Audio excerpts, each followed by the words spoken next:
salaamaaleykum mbokk yi maa leen di nuyu di leen ziar di leen jox seen wàccuwaay di wax ne man la Demba dans le Karimiste tey maa ñëw di wax ak Omar Sarr mi nga xam ne moom mooy toog ci télé yi di toog ci face to face yi di wax si li nga xam ne c'est des accusations graves sur la personne de Karim Meïssa Wade di leen wax ne Omar Sarr yow arrêté man mun naa bind si yow livre de 2012 jusqu'à 2019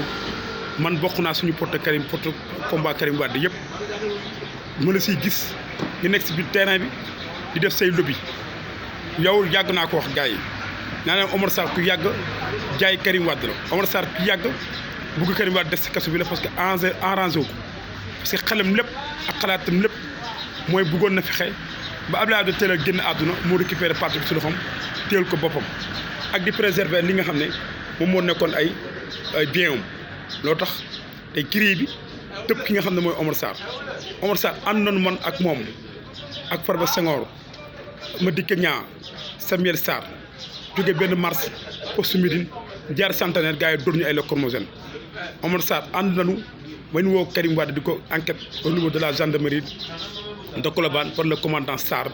bu doon ñëw di toog di teewee kon yooyu bu doon teewee yëpp ma ko doon wax gëmu ko woon parce que boobu mi ngi préserver ay bien am di préserver personne am di wax ne Omar Sarr lépp loolu nag Karim Wade moo la ko ci prison bi dama ne c'est faux archi faux c'est des mensonges parce que man mosoo ñëw prison fekkoo ma fa te man mosoo ñëw prison gisoo ma fa te su ma ñëw prison fekk ma la fa soo duggee damay dugg soo génnee damay génn Karim Wade naa jamais dit que Omar Sarr demal nga ne Macky Sall ngeen teg dil pour fexe nu ma génne kaso arrêtel ça c'est des mensonges yow ba nga ñëw Rebeuss benn jour nga fa gudd nga fa fanaan ñu transféré la yóbbu la Cap Manuel parce que loolu bañ la bañ nga toog ak Karim Wade loolu taxul ne soo ñëwee tey nan la Karim moom doon wax lii moom doon wax la le Karim mosulaa wax dara mosuloo ko wax yow fii la ñu Abdoulaye Wade aal benn oto bi ñu jël ko pour def si ay mars 2013 du préparer les élections locales de 2014 yow oto boobu da nga ko bañoon ne oto bi député Cissé bi nga xam ne moo nekk Kédougou moom moo ko yor ndekte oto bi yaa ko jël gaare ko sa kër parce que boobu ñun Karimistes yi dañuy def tournée fexe def le tout sensibiliser Sénégalais yi que les élections locales nous demandons la libération de Karim Wade donc ko bañoon man Wade recevoir na ma boole ma ak yow jour boobu la ma Wade na les Karimistes envahissent les Wadistes jour boobu la ma Karim bu Abdoulaye Wade wax loolu mais Omar Sarr da nga rejeté woon loolu kon yow doo ñëw tey di wax li nga xam ne kenn maîtriser wu loolu xamoo li ngay wax maîtriser wu li ngay wax Omar Sarr arrêté li ngay wax yow ak sa bande boobu seen bande boobu loolu bax ci Sénégal ma ngeen ko je suis prêt à vous affronter physiquement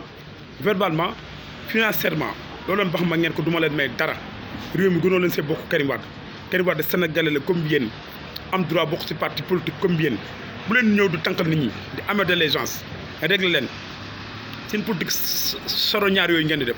ngeen di arrêté yow Omar Sarr yow ak sa bande boobu nga àndal du bandu dara bande bi nga àndal kenn amu ci base politique man maa wax loolu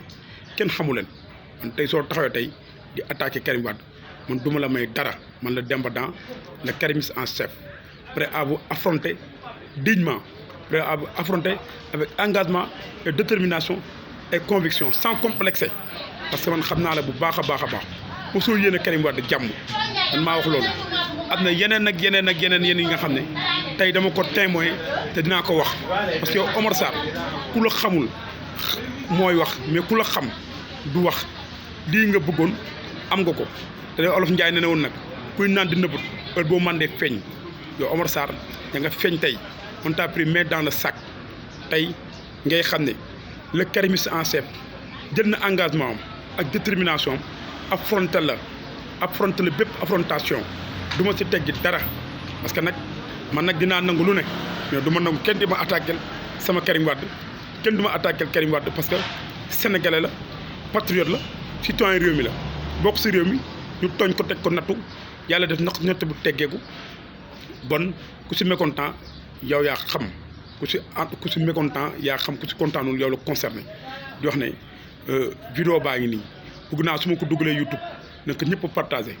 parce que Demba dans le Karimiste en chef attaque Omar Sarr sans complexer Omar Sarr ak bandam ñu ma àndal ñëpp muy maître Amadou Sall ñoom ñëpp lay waxal tey je vais porter le combat porter la tenue afghane bourgeoise pour wal leen ne je suis prêt à affronter maa ngi gërëm ñëpp di ziar ñëpp di wax ne maître Abdoulaye Wade nag fi yàlla bàyyi mu wér am wér gu yaram ak fan wu gudd di wax Karim Wade yàlla na ko yàlla delloosi si réew mi mu njubbi si jàmm